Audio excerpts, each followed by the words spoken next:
Aliens, angels, and the afterlife are not separate subjects, but they are all part of a single storyline that has been breaking into human history from the time of Jesus even until our modern world, and maybe even more today than ever before.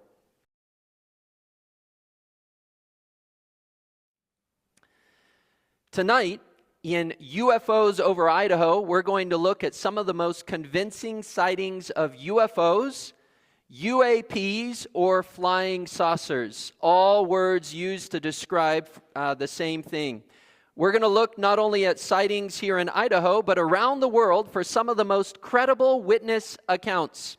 High-ranking military personnel, presidents of the United States, common members of society, and even groups of hundreds and thousands of people who have all witnessed these strange UFO sightings all at once. You're going to see pictures, videos, meet people, and encounter places that will solidify that this isn't just a sensational topic that a few people dreamed up. This is truly a spiritual experience that thousands of people from all over this planet have encountered.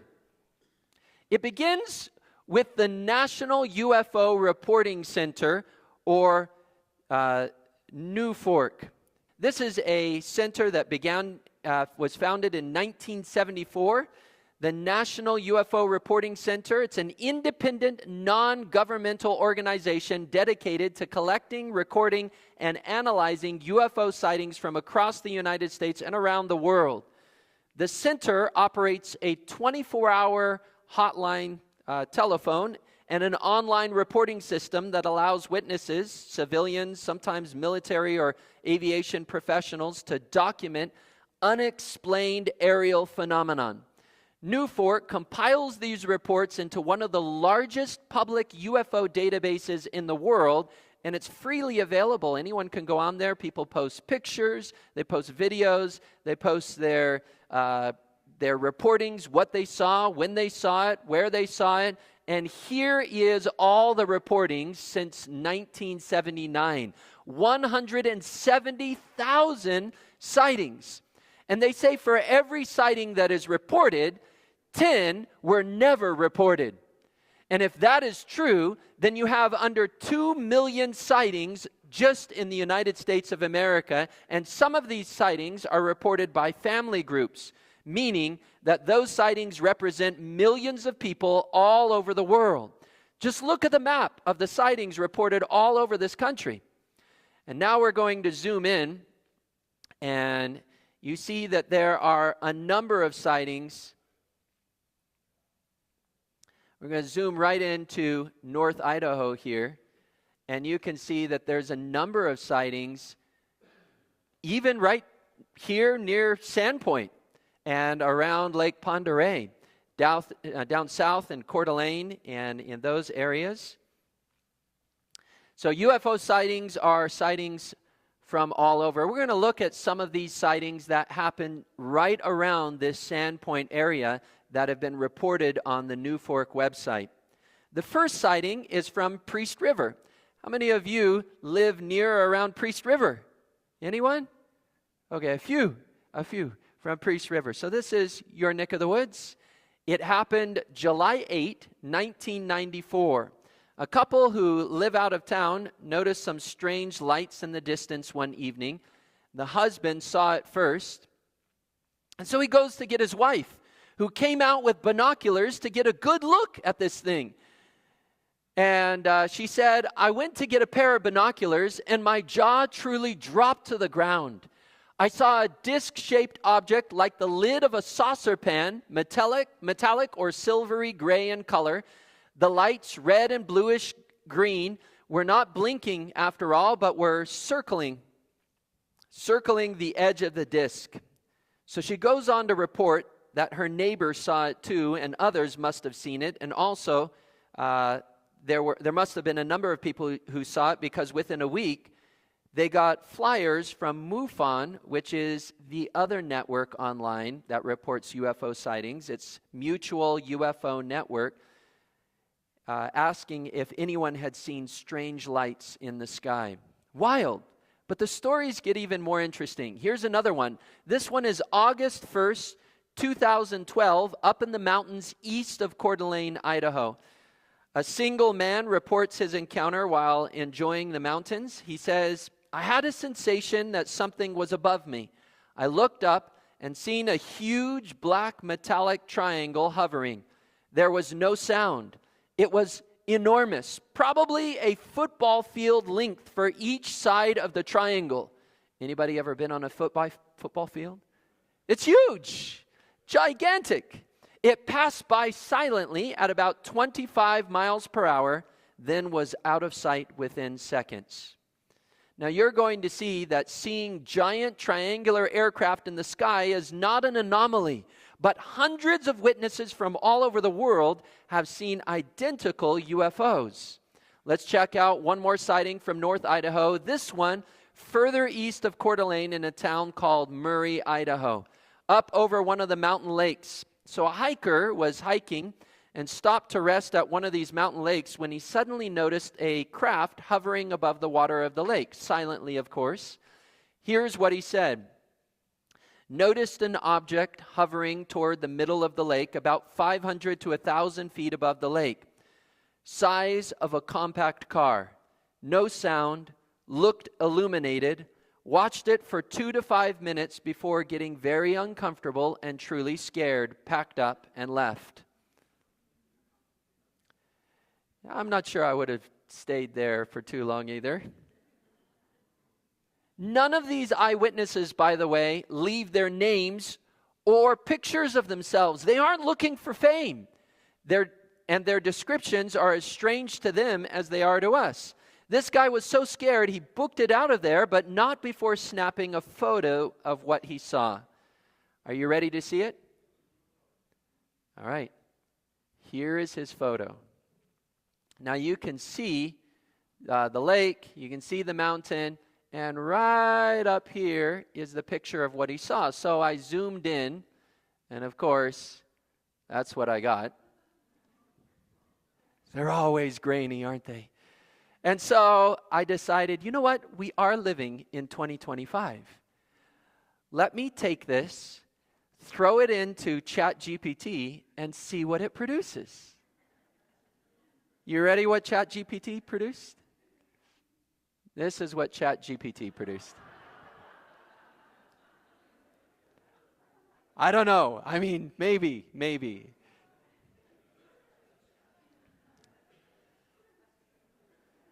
Thousands and thousands of people all over the globe are seeing things like this.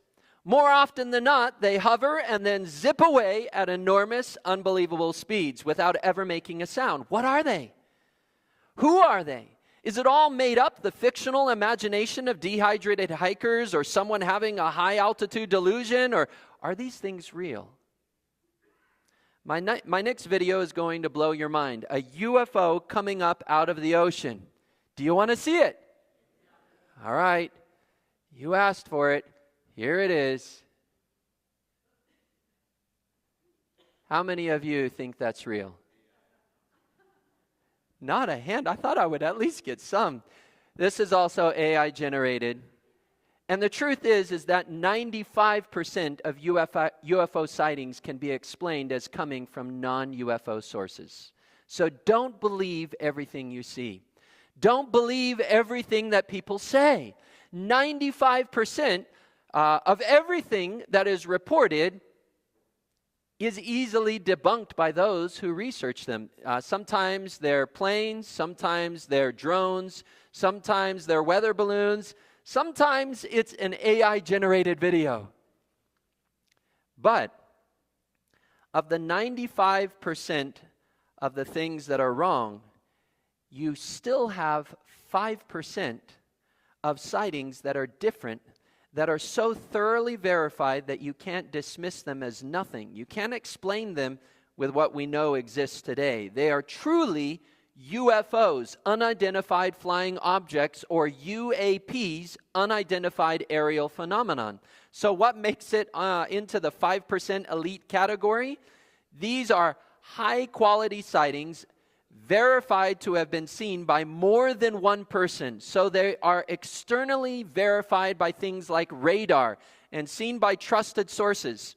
Men and women in positions like military personnel or part of a police force or trained to notice details and the evidence. Pilots who have vast experience measuring things at distance and estimating flight speeds. Men and women with credentials and reputations. The 5% represent the sightings that they've done all of the checklists, and they can't explain it with anything. These are things that have videos or pictures seen by sometimes thousands of people at once. In the book, The Presidents and UFOs, our author, Larry Holcomb, writes, the number of unexplained UFO sightings is generally thought to be in the area of 5% of all reported sightings, which would be high-quality sightings made by competent observers that, when studied, offer no conventional explanation. Now, 5%, that seems like an awfully small number, right? So let's take 5% of all the sightings reported on the New Fork website. 5% of 170,000 leaves you with 8,500 high-quality sightings made by competent observers. And it suddenly doesn't look like such a small number, does it? We aren't talking about 1 or 2 UFO encounters that scientists can't figure out. We are talking about thousands of sightings that are so puzzling to the scientific community, they have to truly put it on the record as a UFO because the witness testimony and factual evidence puts this beyond an explainable phenomenon. The sheer number is so compelling that at least 6 governments have officially stated that some UAP sightings correspond to real, physical, intelligently controlled phenomenon that remain unexplained after investigations. Those government agencies are agencies from the United States, France, Chile, Uruguay, Brazil, and Belgium. None of the official government agencies claim that they are extraterrestrial, but none deny their existence. These incredible sightings have led former high-ranking and highly qualified officials to release a report like the Cometa report, documenting the non-disputable existence of UFOs. Now, this report, the Cometa report, was put together in France by some of the most credible individuals that could compile such a report. Individuals such as General Dennis Letty, a retired Air Force brigadier, former director of IHEDN.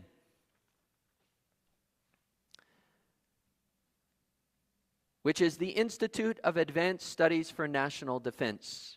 He provides national security and air defense data to the committee. Then you have Admiral Marc Merlot, who's a retired French Navy admiral, providing data from the Navy. Jean-Claude Ribes, who's an astrophysicist, director of research at Francis Saren's National Scientific Research Center, who gave the astronomical explanation versus genuine unknowns for each UFO sighting that they analyzed. Then you have Christian Marchal, who's the senior engineer at ONERA, a French aerospace lab, who analyzed the propulsion and flight physics for each UFO sighting to the committee. Okay, Francois, say his last name, who was an image analysis specialist and a consultant to the French Defense Ministry. He supplied photographic and radar data assessments for the methods for this team. Now, the reason I put these people up here is I want you to see these aren't just a few people who have low credentials, no credentials. These are high-level officials who worked in government and really critical areas of research, and they're all coming together, each playing a different part, and they look at these sightings, and it includes 13 retired generals, scientists, aerospace experts working together for a total of 3 years, analyzing military reports and pilot encounters with unidentified flying objects. So they pull it all together and they say, from all of our professional background, what does this indicate? What does it say? What are we seeing? And you have to understand that this was not written for the general public, but was meant for the highest officials in government, for the French president himself to take seriously the issue of UFOs. So what did the report conclude about UFO sightings? I have that slide right at the end. We're going to get there. But before we get there, we're going to have to come to our own conclusion. So we're going to look at some of these sightings that the Cometa report researched. All truth passes through three stages. First, it is ridiculed. Second, it is violently opposed. And third, it is accepted as self-evident. So the first major sighting that we have to look at, and probably one of the most convincing, is called the Belgium Wave. The Belgium Wave is sightings of UFOs that began in 1989 and continued across Belgium for 2 years. Retired Major General Wilfried de Brouwer, who was put in charge of handling the response to this UFO wave by the Defense Ministry of Belgium, recalls the events over a 2-year period, saying, hundreds of people saw majestic triangular craft with a span of approximately 120 feet and powerful beaming spotlights moving very slowly without making any significant noise, but in several cases accelerating to very high speeds. Again, this is coming from a general, a Belgium general, who's saying, this is what was reported to us. On November 29, 1989, 143 sightings were reported within a 19-mile circumference in Belgium. They estimated 250 people saw a UFO craft flying over Belgium. It was 5:15 p.m. local time when a triangular craft was spotted silently hovering above a field with 3 spotlights beaming down and a red flashing light in the center. It never made a sound. 2 federal police officers witnessed this craft for over 30 minutes. Here is a drawing of this craft by 2 witnesses near the lake of Jalapa. You can see a side angle view here, and then you can see a bottom view here of this craft. This is an actual drawing that witnesses made. At 6:45 p.m. that same night, several officers reported seeing a second craft emerge silently from behind the woods.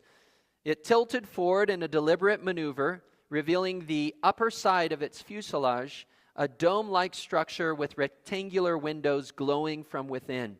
After a short time, this second object disappeared from view. So this is an AI-generated photo from the actual drawings of the craft as well. The officers said that the craft had 2 red light beams with a red ball at the end of each beam.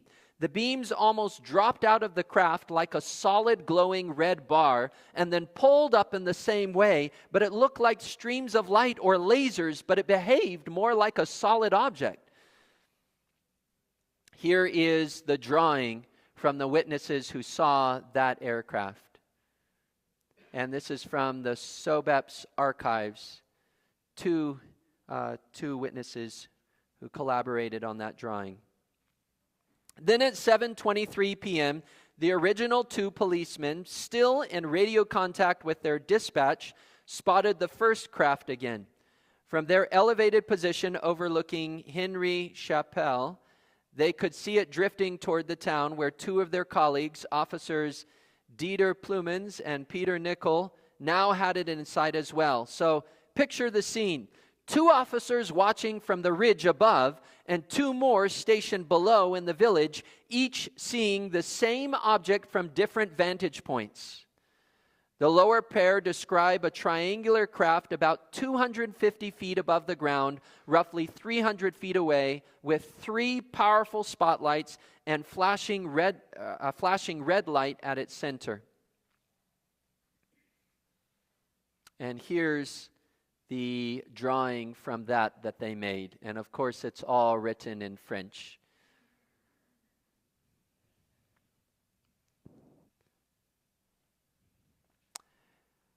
Suddenly, The craft emitted a distinct hissing sound, and a red sphere of light, a ball of light, dropped straight down from its center, passing alarmingly close to their position before veering away and disappearing behind the trees.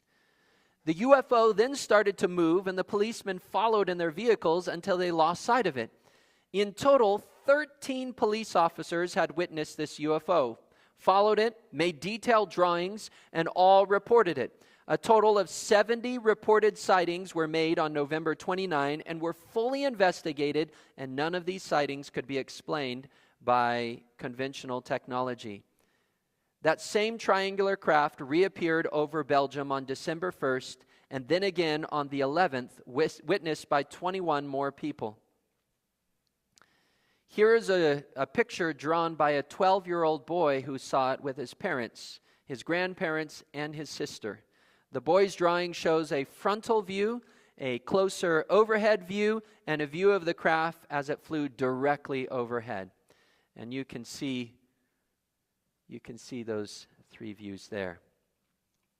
Then, on April 4, 1990, at 10 p.m. in the town of Petit Richan, a lady was walking her dog in her courtyard when she noticed the spotlights of a craft hovering near her home.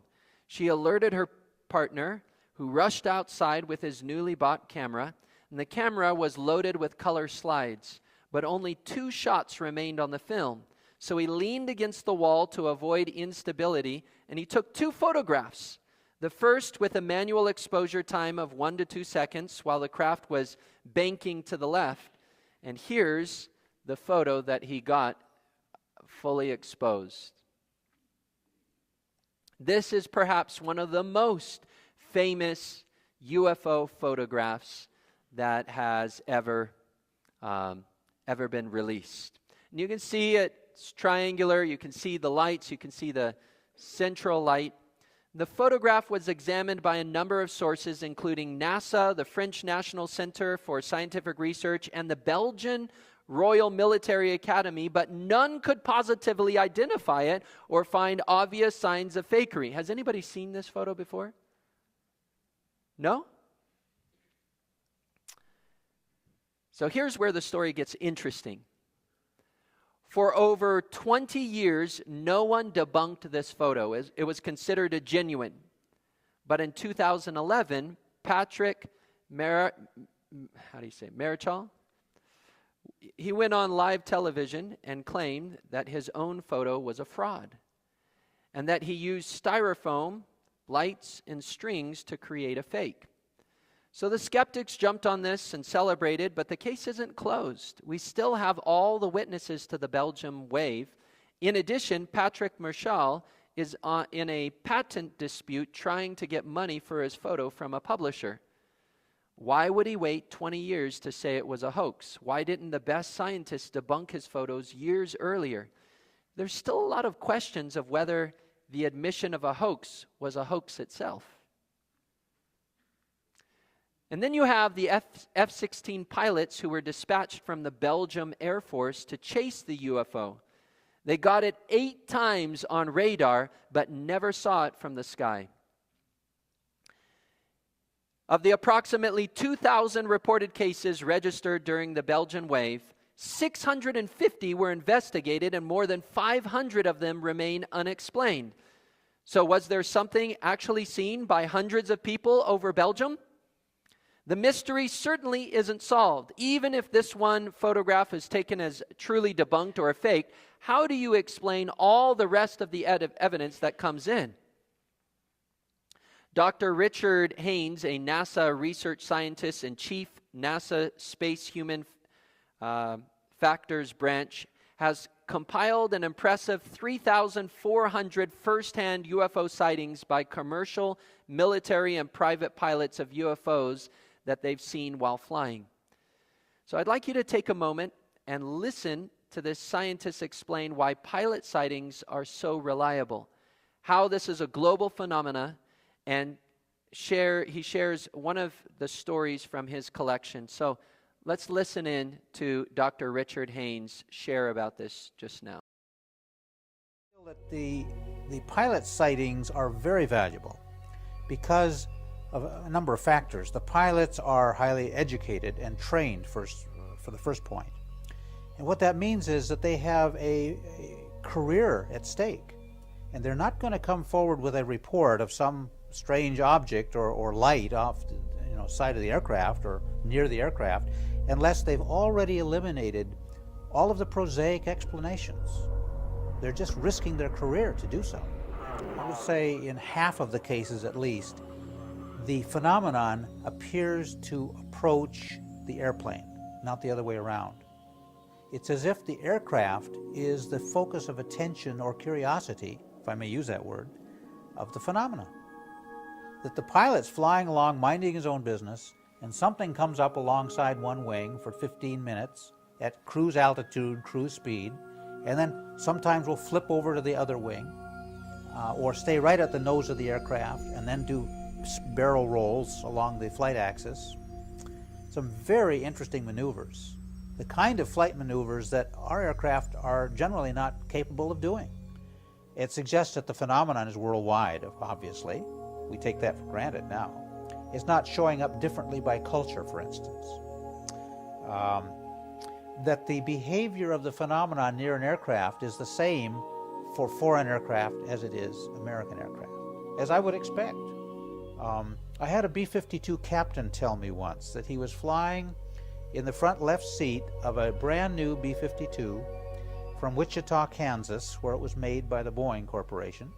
And his job was to ferry that aircraft with a light crew, not a full crew, to an Air Force base in the southwestern part of America.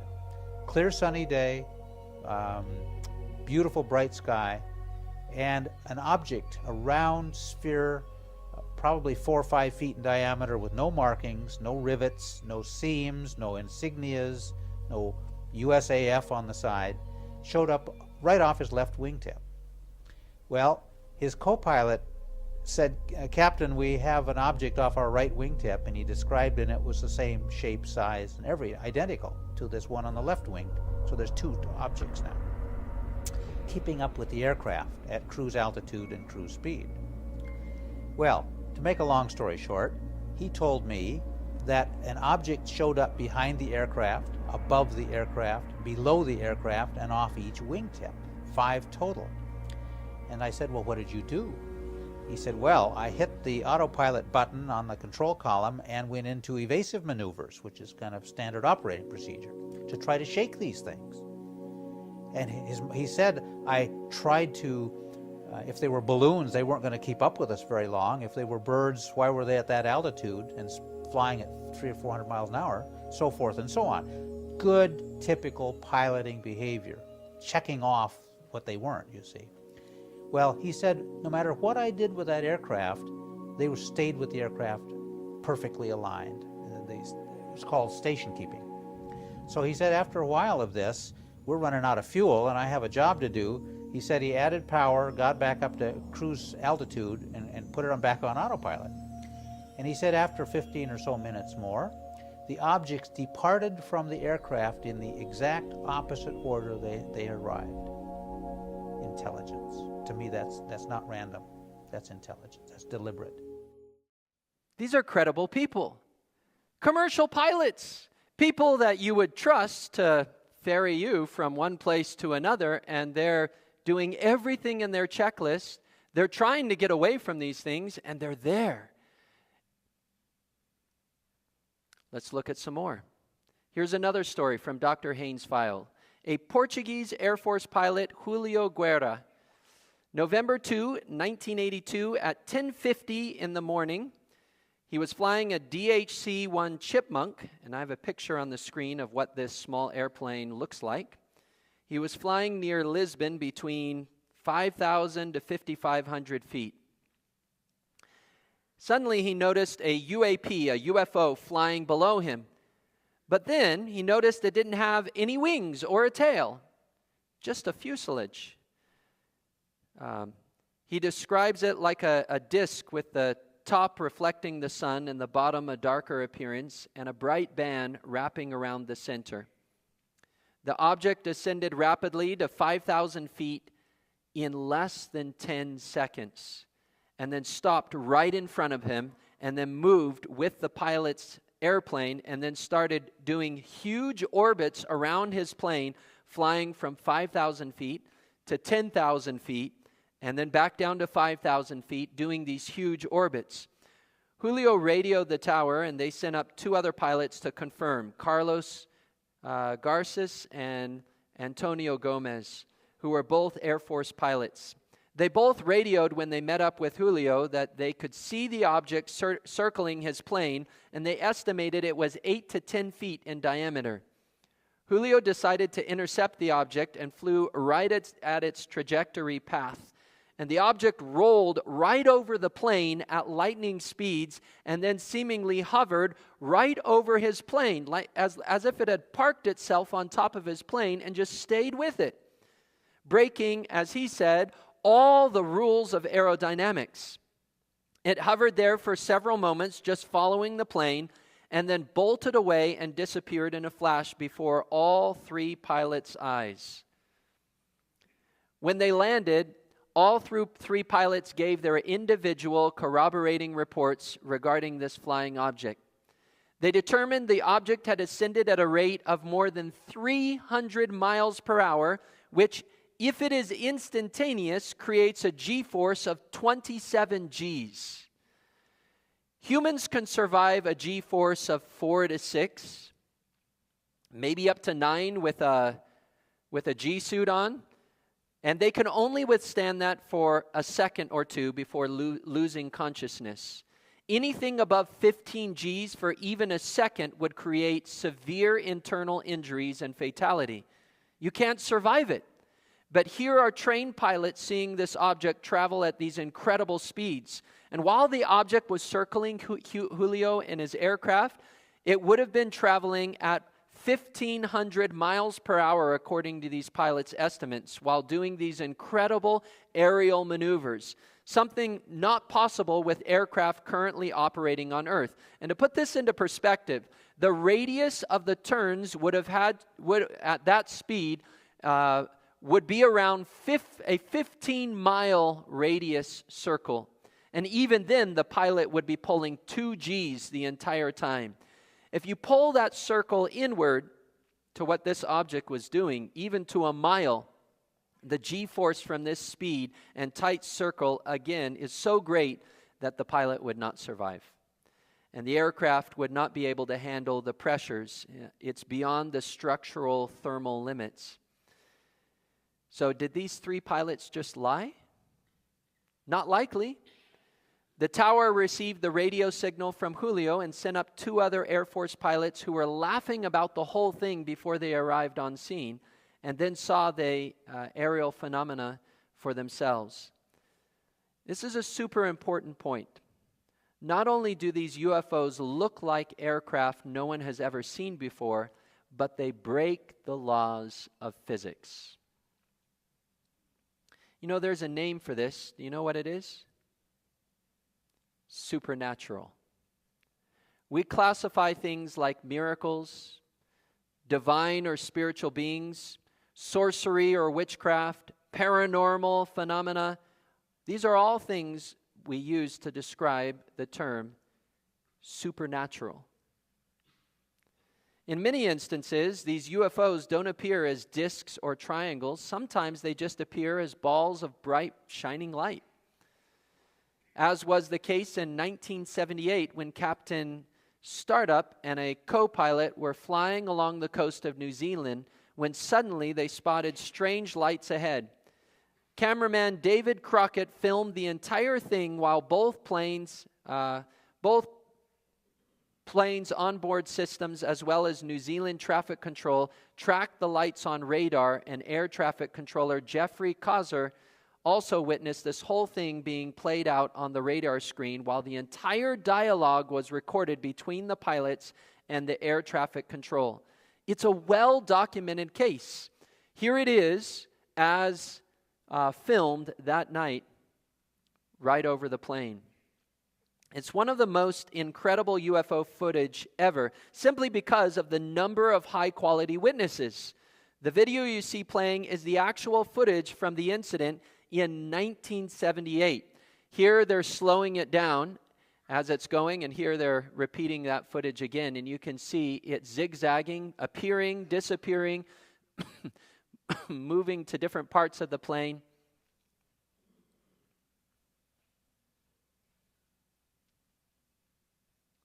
And they all describe this light as extremely intense and bright as it followed them while they're going, flying along. Here's another incident that happened at the O'Hare Airport, November 7, 2006. For about 5 minutes, a disc-shaped object hovered quietly over the United Airlines terminal while pilots, managers, and mechanics at the airfield looked up and watched this thing just silently hover. It was 20 to 80 feet in diameter and was about 1,500 feet above gate C-17 of the United Terminal. The FAA at first denied that anything ever happened until the tapes of the United supervisors' call to their air traffic control tower were released. And then they had to walk back their story and actually say, yes, this really did happen. Here's the audio from this day, November 7, 2006. And listen to the disbelief in the people's voices as they describe what they're seeing. Dwight. Yes. What happened to Dave? Did he have to take a break because I called him? No. This is Sue from United. Yes. There was a disc out there flying around. There was a what? A disc. A disc? Can you hang on 1 second? Sure, Dwight. Okay, I'm sorry. What can I do for you now? All right. I told Dave there was a disc flying outside above Charlie 17, and he thought I was pretty much high. But I'm not high, and I'm not drinking. Yeah. Someone actually has a picture of it. So if you guys see it out there, A disc? Like a frisbee? like a UFO type thing. Yeah, okay. Okay. Yeah. I have a picture of it. How high above Charlie 17? Well, it was above our tower. So if you happen to see him, say, You know what? I'll keep a peeled eye for that. all right. Okay. Goodbye.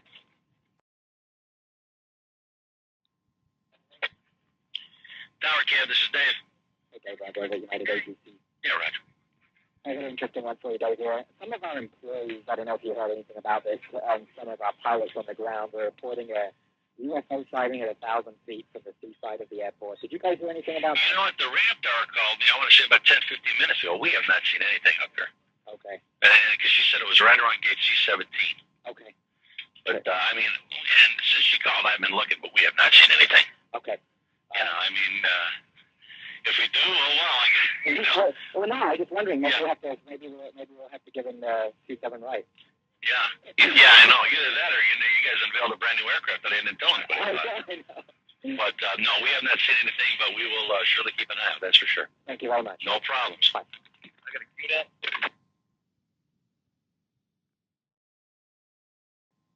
Ground Gateway 5668, send the penalty box ready to go to the Northport. Gateway 5668, you can use Alpha to Northport and use caution for the UFOs. Alpha to Northport, we'll take a look. United Maintenance 44. Okay, it's 44. Thank you. All right. 44 is going around to Northport. Excellent. You got Eagle and SkyWest over here coming around this way. He's turning in no fact, so you really got no other gate holds. All right. Somebody reported a UFO or a flying disc above Charlie Concourse. Seriously. Excellent. Yeah.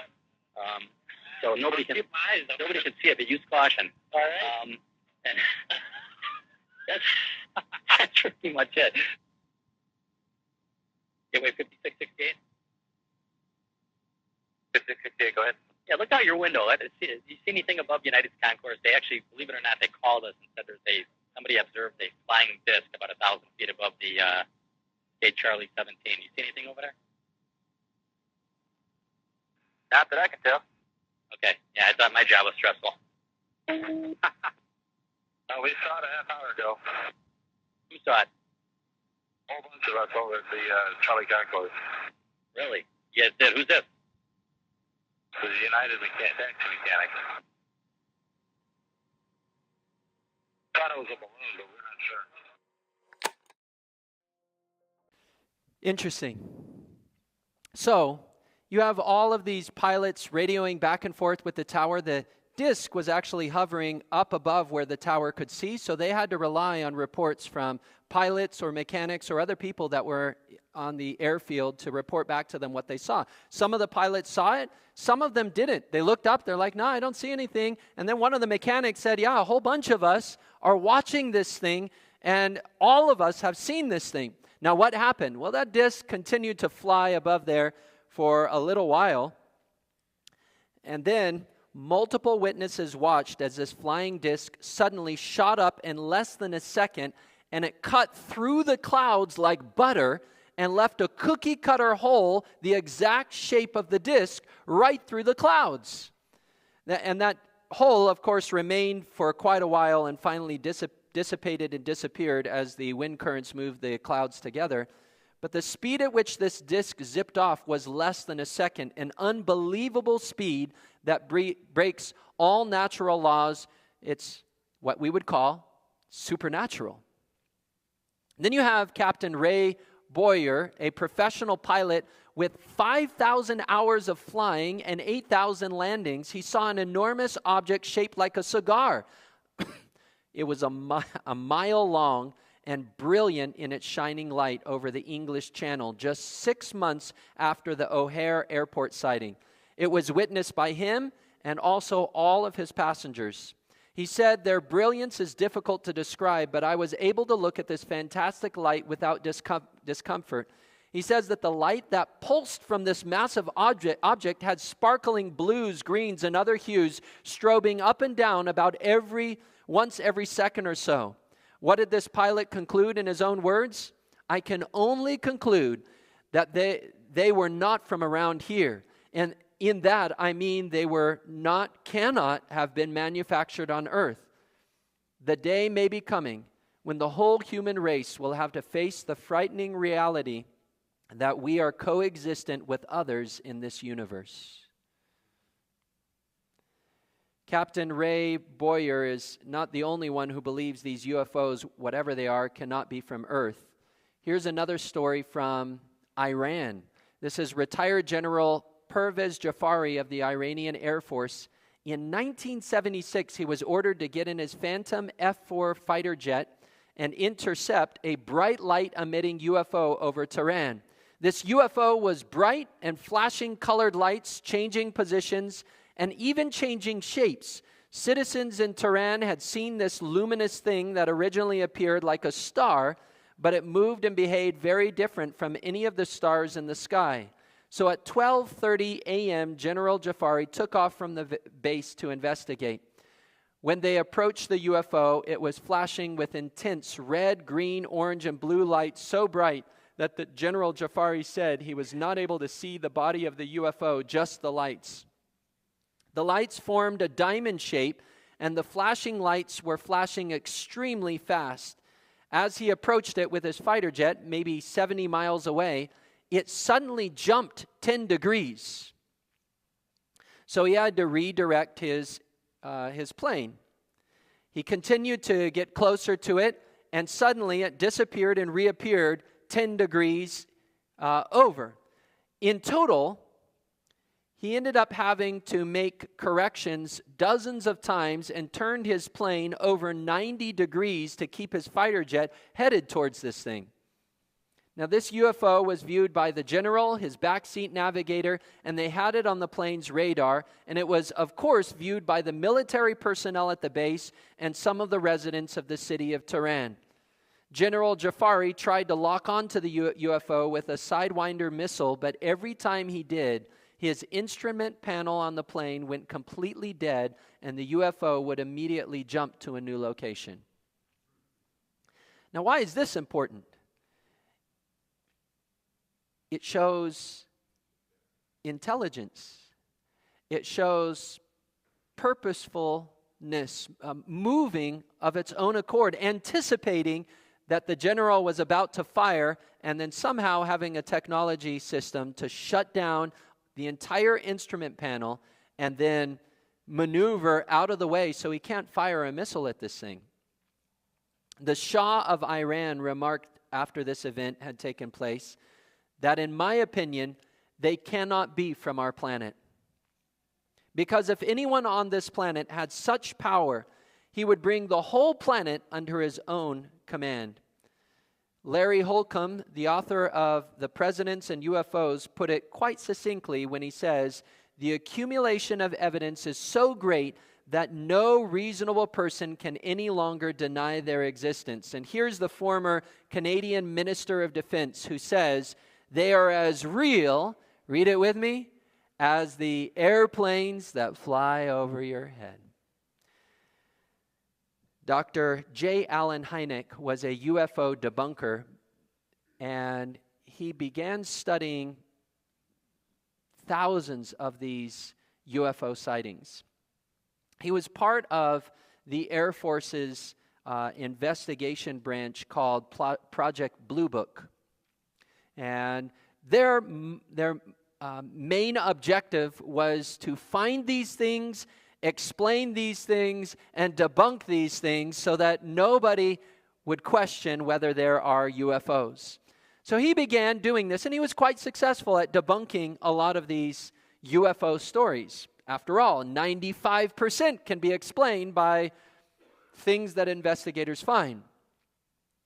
He says, "I had started out as an outright debunker, taking great joy in cracking what seemed at first to be puzzling cases. I was the arch enemy of those flying saucer groups and enthusiasts, who very dearly wanted UFOs to be interplanetary. My own knowledge of those groups came almost entirely from what I heard from Blue Book personnel. They were all crackpots and visionaries. My transformation was gradual, but by the late 60s, it was complete. Today, I would not spend one further moment on the subject of UFOs if I didn't seriously feel that the UFO phenomenon is real and that efforts to investigate and understand it and eventually to solve it could have a profound effect, perhaps even be the springboard to mankind's outlook on the universe." Interesting. Now, you'll remember that I didn't share the conclusion of the Cometa report with you because I wanted you to see the evidence first. The evidence that came from that report and other reports. And remember, this represents some of the most qualified people in France, from scientists to high-ranking military personnel. So what did the Cometa report conclude? And here's what they concluded. It states, "Numerous manifestations observed by reliable witnesses could be the work of craft of extraterrestrial origin. In fact, they wrote the most logical explanation for these sightings is what? The extraterrestrial hypothesis." And this is a conclusion that many, many people are coming to after seeing and reading and viewing all the evidence, the mountains of evidence that are out there about these UFO sightings. Recently, there was a congressional hearing just this year on UAP sightings by military personnel, and the congressmen and women who were viewing these reports were baffled. They said there's not anything that we can think of that could explain this.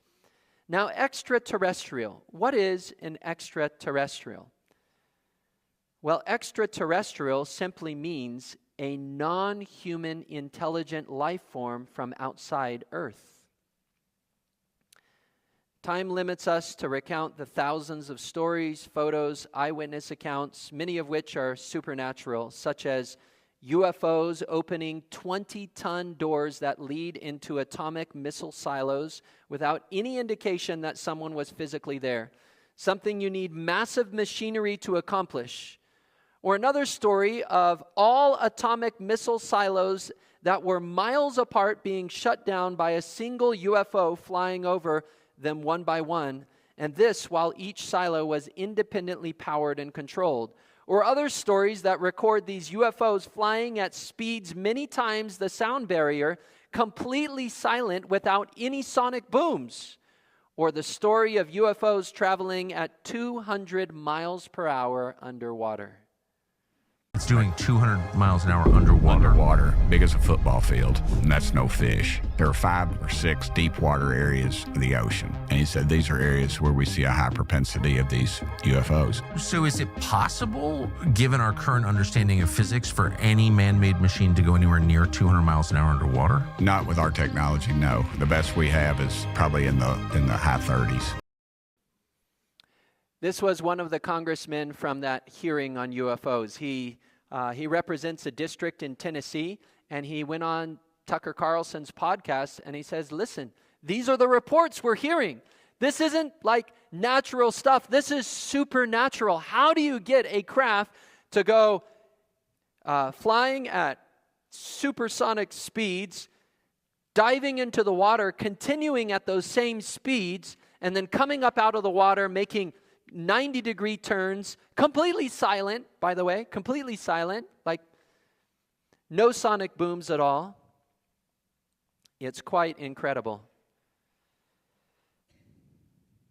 So these are supernatural events of biblical proportions. It's on the same level as someone coming to Congress and saying, I saw the parting of the Red Sea. No, really, the whole thing just parted as a man lifted up his rod in the air and millions of people walked on dry ground. Or the raining bread from heaven. Yep, really happened.